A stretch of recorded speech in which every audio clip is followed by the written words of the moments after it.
ಚಿತ್ರದುರ್ಗದ ರೇಣುಕಾಸ್ವಾಮಿ ಭೀಕರ ಹತ್ಯೆ ಪ್ರಕರಣಕ್ಕೆ ಸಂಬಂಧಪಟ್ಟ ಹಾಗೆ ಇವತ್ತು ಡೆವಿಲ್ ಪಡೆಗೆ ಜೈಲ ಅಥವಾ ಬೇಲ ಭವಿಷ್ಯ ನಿರ್ಧಾರ ಆಗುತ್ತೆ. ದರ್ಶನ್ ಜಾಮೀನು ಪ್ರಶ್ನಿಸಿ ಸಲ್ಲಿಸಿದಂತ ಅರ್ಜಿಯ ವಿಚಾರಣೆ ಈಗಾಗಲೇ ಆಗಿದೆ. ತೀರ್ಪು ಬರೋದಷ್ಟೇ ಬಾಕಿ ಇದೆ. ಇವತ್ತು ಸುಪ್ರೀಂ ಕೋರ್ಟ್ ಈ ಆದೇಶವನ್ನ ಹೊರಡಿಸುವ ಸಾಧ್ಯತೆ ಇದೆ, ಅಂದ್ರೆ ತೀರ್ಪನ್ನ ಪ್ರಕಟಿಸುವ ಸಾಧ್ಯತೆ ಇದೆ. ಹತ್ಯೆ ಪ್ರಕರಣದ ಪಟ್ಟಿ ಮಾಡಿದೆ ಸುಪ್ರೀಂ ಕೋರ್ಟ್. ವಾದ ಪ್ರತಿವಾದವನ್ನ ಆಲಿಸಿ ಸದ್ಯ ಆದೇಶವನ್ನ ಕಾಯ್ದಿರಿಸಲಾಗಿದೆ. ಇವತ್ತು ಸುಪ್ರೀಂ ಕೋರ್ಟ್ ಆದೇಶ ನೀಡುವ ಸಾಧ್ಯತೆ ಇದೆ. ಈಗಾಗಲೇ ಇದಕ್ಕೆ ಸಂಬಂಧಪಟ್ಟ ಹಾಗೆ ವಾದ ಪ್ರತಿವಾದವನ್ನ ಸುಪ್ರೀಂ ಕೋರ್ಟ್ ಆಲಿಸಿದೆ. ಅದಾದ ಮೇಲೆ ಸಮಯ ಕೂಡ ನೀಡಲಾಗಿತ್ತು. ಇನ್ನು ವಾದ ಏನಾದರೂ ಇದ್ರೆ ಅದನ್ನ ಲಿಖಿತ ರೂಪದಲ್ಲಿ ಸಲ್ಲಿಸಬಹುದು ಅಂತ. ಸೊ ಕೆಲವು ದಿನಗಳ ಹಿಂದೆ ಎರಡೂ ಕಡೆಯ ವಕೀಲರಿಂದ ಲಿಖಿತ ರೂಪದಲ್ಲೂ ಕೂಡ 3 ಪುಟಗಳಿಗೆ ಮೀರದ ಹಾಗೆ ಸುಪ್ರೀಂ ಕೋರ್ಟ್ಗೆ ವಾದ ಮಂಡನೆ ಮಾಡಲಾಗಿದೆ.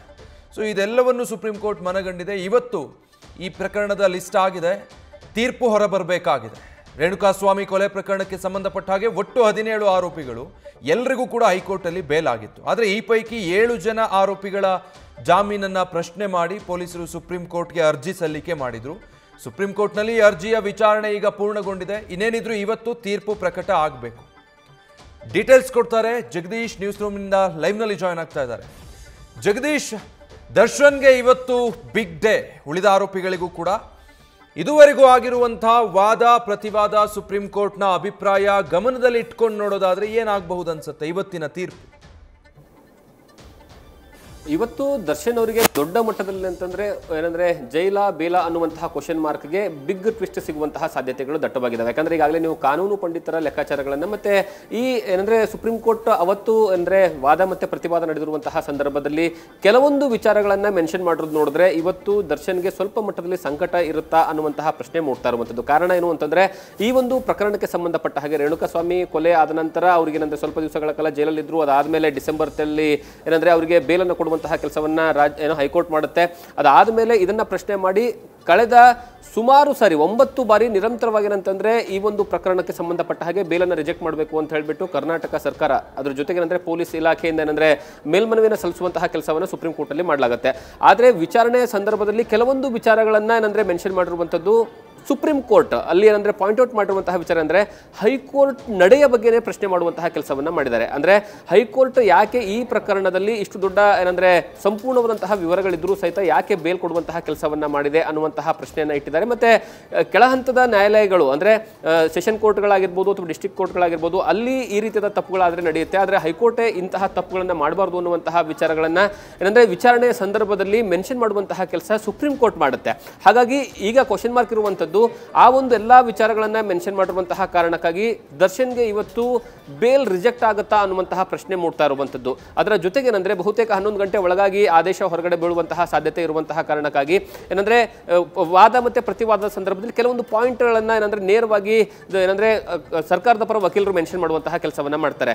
ಯಾಕೆ ದರ್ಶನ್ಗೆ ಏನಂದ್ರೆ ಬೇಲನ್ನ ರಿಜೆಕ್ಟ್ ಮಾಡಬೇಕು, ಮತ್ತೆ ಯಾಕೆ ಏನಂದ್ರೆ ದರ್ಶನ್ ಜೊತೆಗೆ ಏನಂದ್ರೆ ಉಳಿದಿರ್ತಕ್ಕಂತಹ 7 ಆರೋಪಿಗಳು ಮತ್ತೆ ಅವರು ಜೈಲಿಗೆ ಹೋಗಬೇಕು ಅನ್ನುವಂತಹ ವಿಚಾರಗಳನ್ನ ಮೆನ್ಷನ್ ಮಾಡ್ತಾ ಹೋಗ್ತಾರೆ. ಅದರಲ್ಲಿ ಪ್ರಮುಖವಾಗಿರುವಂತಹ ವಿಚಾರ ಏನು ಅಂತಂದ್ರೆ ದರ್ಶನ್ ಆ ಒಂದು ಕೊಲೆಗೆ ನೇರವಾಗಿ ಭಾಗಿಯಾಗಿದ್ರು.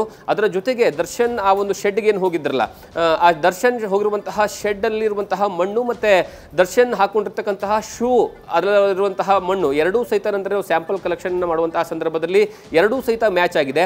ಮತ್ತೆ 3 ಸೆಕೆಂಡ್ಗಳ ವಿಡಿಯೋ ಆ ಘಟನೆ ನಡೆದಿರ್ತಕ್ಕಂತಹ ಸಂದರ್ಭದಲ್ಲಿದೆ. ಮತ್ತೆ ಯಾವೆಲ್ಲ ಆರೋಪಿಗಳು ಆ ಒಂದು ಕೊಲೆಯ ಕೃತ್ಯದಲ್ಲಿ ಭಾಗಿಯಾಗಿದ್ರಲ್ಲ ಅವರ ಮೊಬೈಲ್ ನೆಟ್ವರ್ಕ್ ಮತ್ತೆ ದರ್ಶನ್ ಅವರ ಮೊಬೈಲ್ ನೆಟ್ವರ್ಕ್ ಒಂದೇ ಸ್ಥಳದಲ್ಲಿರುವಂಥದ್ದು ಮತ್ತೆ ನಿರಂತರವಾಗಿ ಅವ್ರ ಜೊತೆಗೆ ಏನಂದ್ರೆ ಕಾಂಟ್ಯಾಕ್ಟ್ ಅಲ್ಲಿ ಇರುವಂಥದ್ದು, ಅವರಿಗೆ ಕರೆಯನ್ನ ಮಾಡಿ ನಿರಂತರವಾಗಿ ಮಾತನಾಡಿರುವಂಥದ್ದು ಎಲ್ಲವೂ ಸಹಿತ ಎವಿಡೆನ್ಸ್ಗಳಿದಾವೆ. ಹಾಗಾಗಿ ಯಾವುದೇ ಕಾರಣಕ್ಕೂ ಸಹಿತ ದರ್ಶನ್ ಅವರಿಗೆ ಏನಂದ್ರೆ ಬೇಲ್ ಕೊಡಬಾರ್ದು, ಬೇಲನ್ನ ರಿಜೆಕ್ಟ್ ಮಾಡಬೇಕು ಅನ್ನುವಂತಹ ವಿಚಾರಗಳನ್ನ ಏನಂದ್ರೆ ಮೆನ್ಷನ್ ಮಾಡುವಂತಹ ಕೆಲಸವನ್ನ ಮಾಡಿದ್ರು, ವಾದವನ್ನ ಮಾಡುವಂತಹ ಕೆಲಸವನ್ನ ಮಾಡಿದ್ರು. ಮತ್ತೆ ದರ್ಶನ್ ಬಹಳಷ್ಟು ಪ್ರಭಾವಿ ಇದ್ದಾರೆ. ಅದರ ಜೊತೆಗೆ ಯಾರ ಸಾಕ್ಷಿ ಅಂತ ಪರಿಗಣಿಸಲಾಗ್ತಾ ಇತ್ತಲ್ಲ ಆ ಸಾಕ್ಷಿಯ ಜೊತೆಗೆ ಏನಂತಂದ್ರೆ ದರ್ಶನ್ ಏನಂದ್ರೆ ಬೇಲ್ ಕೊಟ್ಟಾದ ನಂತರ ಅಂದ್ರೆ ಚಿಕ್ಕಣ್ಣ ಅವರ ಹೆಸರನ್ನ ಮೆನ್ಷನ್ ಮಾಡಿರುವಂತದ್ದು, ಅವ್ರ ಜೊತೆ ಹೋಗಿ ಅಂದ್ರೆ ಮೂವಿನ ನೋಡುವಂತಹ ಕೆಲಸವನ್ನ ಮಾಡ್ತಾರೆ. ಹಾಗಾಗಿ ಪ್ರಭಾವ ಬೀರುವಂತಹ ಸಾಧ್ಯತೆಗಳಿದಾವೆ ಅನ್ನುವಂತಹ ವಿಚಾರಗಳನ್ನ ಮೆನ್ಷನ್ ಮಾಡಿರುವಂತಹ ಕಾರಣ ಬಹುತೇಕ ಏನಂತಂದ್ರೆ ಇವತ್ತು ದರ್ಶನ್ ಅವರ ಭವಿಷ್ಯ ನಿರ್ಧಾರ ಆಗುತ್ತೆ. ಅದರ ಜೊತೆಗೆ ಏನಂದ್ರೆ ಮತ್ತೊಂದು ಕಡೆಗೆ ದರ್ಶನ್ ಪರವಾಗಿರ್ತಕ್ಕಂತಹ ವಕೀಲರು ಸಹಿತ ಏನಂದ್ರೆ ಪ್ರತಿವಾದವನ್ನ ಮಾಡುವಂತಹ ಕೆಲಸವನ್ನ ಮಾಡ್ತಾರೆ. ಆ ಸಂದರ್ಭದಲ್ಲಿ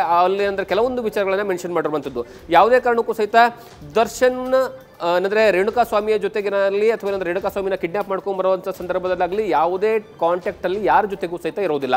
ಮತ್ತೆ ಘಟನೆ ನಡೆದಂತಹ ಸಂದರ್ಭದಲ್ಲಿ ಯಾವುದೇ ಕಾರಣಕ್ಕೂ ದರ್ಶನ್ ಇರಲಿಲ್ಲ.